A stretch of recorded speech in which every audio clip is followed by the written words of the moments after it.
ইয়ে বন্ধু,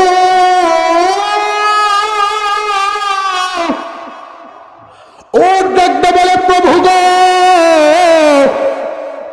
জবানটা একবার খুলে দাও। আমি ওমরকে ডাকতে বলি, ওমর আমি কোনো খুনির বাড়ি খানা খাই না, আমি কোন খুনির হাতে খাবার খাই না। ইয়ে ওমর, তুমি খুনির বাড়িতে আমরা উঠ খাই না, উট আমরা কোন খুনির হাতে খাবার খাই না। এ বন্ধু, উটের কান্না থামে না। তারপরেও হযরতে ওমরের দিলটা বন্ধু নরম হয় না। বাবাজি, এবার হযরত ওমর ঘোড়ার উপর সওয়ার হইয়া ঘোড়ার উপর উঠিয়া রে বন্ধু আমার নবীকে হত্যা করার জন্য ওমর বের হইয়া গেছে।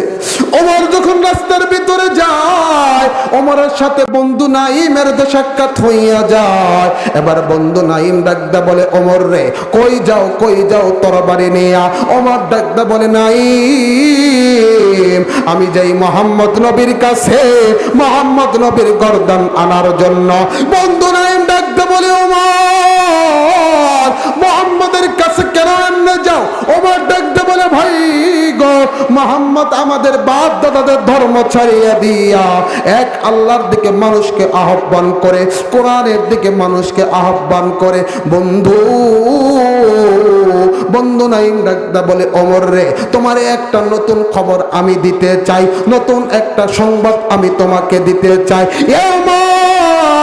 মুহাম্মাদের গর্দান নেওয়ার আগে, মুহাম্মাদের কাল্লাটা নেওয়ার আগে এ ওমর নিজের বাড়ির খবর না, তোমার বোন আর ভগ্নিপতি কালেমা পরে মুসলমান হয়ে গেছে।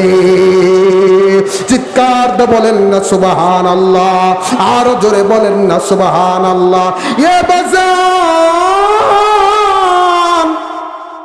এবার হযরত ওমর ডাক দিয়ে বলে, নাঈম তোমার খবর যদি মিথ্যা হয়, আগে আমার তরবারি দিয়া তোমার কাল্লা কাটবো, তারপরে মুহাম্মদ নবীর কাল্লা কাটবো। নাঈম ডাকদা বলে, ওমর না না না, যাও নিজের বাড়িতে যাও, নিজের বাড়ির খবর নাও। এ বন্ধু, এবার হযরত ওমর নিজের বাড়ির দিকে, নিজের বোনের বাড়ির দিকে চলতেছে। এ বাজান, হযরত ওমরের বোন ফাতেমা রাদিয়াল্লাহু তাআলা আনহা আর ভগ্নিপতি সাঈদ ঘরের ভিতরে, হযরত খাব্বাব রাদিয়াল্লাহু তাআলা আনহু এ বন্ধু কোরআন শিক্ষা দিচ্ছিলেন, কোরআন পড়তেছিলেন। হযরত ওমরের পায়ের আওয়াজ পাইয়া এবার বোন ফাতেমা বড় ভয় পাইয়া যায়। হযরত খাব্বাব রাদিয়াল্লাহু তাআলা আনহুকে ঘরের এক কোণে লুকাইয়া রাখে। এ বাজান রে, এবার হযরত ওমর যখন বাড়ির সামনে যাইয়া হাজির হইয়া গেছে, ঘরের দরজার সামনে হাজির হইয়া গেছে, ওমর যখন ঘরের দরজার সামনে টোকা দেয়, মাই গো, ওমর যখন ঘরের দরজার সামনে টোকা দেয়, বোন ফাতেমা যখন ঘরের দরজা খুলে দেয়, ওমর ডাকদা বলে, বোন রে আমি ওমর আসলাম, আসার আগে কিসের যেন আওয়াজ শুনতে পারলাম, গুনগুন গুনগুন আওয়াজ শুনতে পারলাম। এ বন্ধু, কোরআন হচ্ছে এমন একটা মধুর বাণী, কোরআন হচ্ছে মধুর এমন একটা বাণী। এ বন্ধু, কোরআন যত শুনবা মুমিনের ঈমান তত বেড়ে যাবে। আওয়াজটা বলেন না সুবহানাল্লাহ। এ বাজান, আগের দিনে বাড়ির পাশ দিয়ে গেলে কোরআনের আওয়াজ শোনা যাইত, এখন আর বাড়ির পাশ দিয়ে গেলে কোরআনের আওয়াজ শোনা যায় না। এখন বাড়ির পাশ দিয়ে গেলে ফজরের সময় যখন যাওয়া হয়, নাক ডাকার আওয়াজ ঘরের ভিতর থেকে আসে। আওয়াজটা বলেন কথা ঠিক না বেঠিক?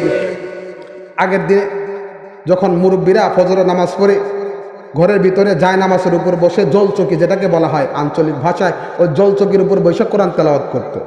আশেপাশ দিয়ে যখন মানুষ যাইতো, ওই কোরআনের গুনগুন আওয়াজ শুনতে পারত, ঠিক কিনা? আর এখন গেলে কোরআনের আওয়াজ তো দূরস্থান, নাক ডাকার আওয়াজে আশেপাশের মানুষের ঘুমাইয়া যায়, ঠিক কিনা? এখন আর কোরআনের আওয়াজ শোনা যায় না, এখন নাক ডাকার আওয়াজ শোনা যায়। চিৎকার দিয়ে বলেন কথা ঠিক না বেঠিক?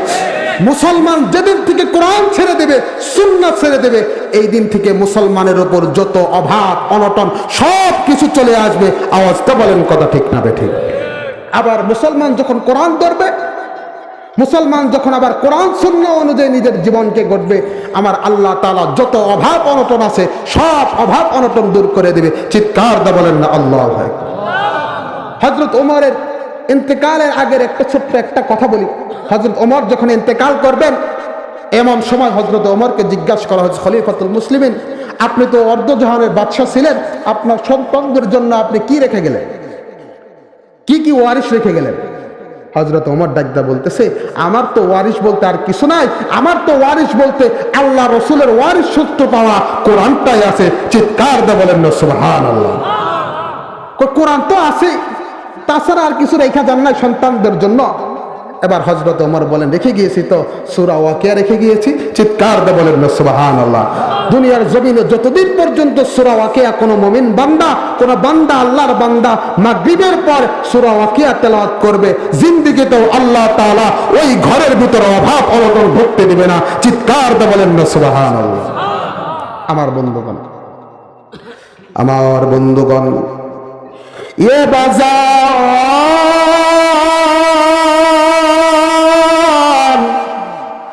আর লম্বা নয়। এ বন্ধু, আপনাদের এবার মনে আছে কিনা ওমর যাইছে তার বোনের বাড়ির সামনে। ওমর ডাকবে বলে, বোন রে, ঘরের ভিতর দিকে গুনগুন আওয়াজ আমি পাইলাম, এই আওয়াজের শব্দ আমাকে জানাও। এবার ওমরের বোন ডাকতে বলে, ভাই গো, পরস্পর আলোচনা করতেছিলাম, পরস্পর কথা বলতেছিলাম। ওমরের বোন ওমর ডাকতে বলে, না না, আমি জানি, আমি শুনেছি তোমরা মুহাম্মদ নবীর হাতে হাতে রাইখা কালেমা পয়রা মুসলমান হইয়া গেছো। চিৎকার দা বলেন না আল্লাহু আকবার। এরে বন্ধু, দেখেন ইমানের জোর কেমন। এবার ওমরের ভগ্নিপতি ডাকদা বলে, ভাই গো, তুমি বলো, তুমি বলো, তোমার দিনের চাইতেও যদি সত্য ধর্ম পাই, তোমার দিনের চাইতেও যদি সত্য ধর্ম পাই, আমি কালেমা পয়রা মুসলমান হব না তোমার ধর্মে থেকে যাব। এই কথা বলার সাথে সাথে এবার হযরত ওমর তার বোনের ভগ্নিপতির উপর এমন প্রহার শুরু করলো। এবার বন্ধু আমার, মারতে মারতে ওমর যখন তাকে জমিনের ভিতরে শোয়াইয়া দিল, এ বন্ধু রক্তাক্ত হয়ে গিয়েছে, পুরা শরীরের ভিতর রক্ত জমে গিয়েছে। বাজানো,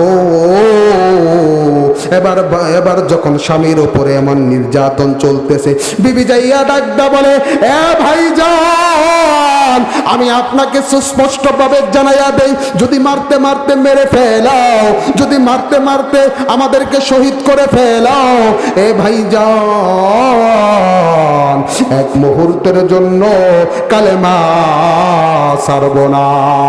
আওয়াজ দা বলেন না সুবহানাল্লাহ।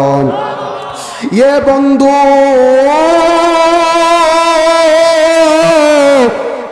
সংক্ষিপ্ত করে দিলাম লম্বা ঘটনা। এবার ওমর ডাকতে বলে, বোন রে, এবার তুমি আমাকে দেখাও, তুমি কি পড়তেছিলা, কি পড়তেছিলা, এই কিতাবটা তুমি আমাকে দেখাও বাবাজি। এবার বোন ডাকদা বলে, ভাই গো, কোরআন হচ্ছে এমন একটা কিতাব, কোরআন না ওযু করে, না পবিত্র অবস্থায়, অপবিত্র অবস্থায় কোরআন ধরা যায় না। আজ থেকে ১৫০০ বছর আগে আমার আল্লাহ ২৭ নম্বর পারার সূরাতুল ওয়াকিয়ার ভিতরে আমার আল্লাহ ডাকদা বলেন, লা ইয়ামাসসুহু ইল্লাল মুতাহহারুন।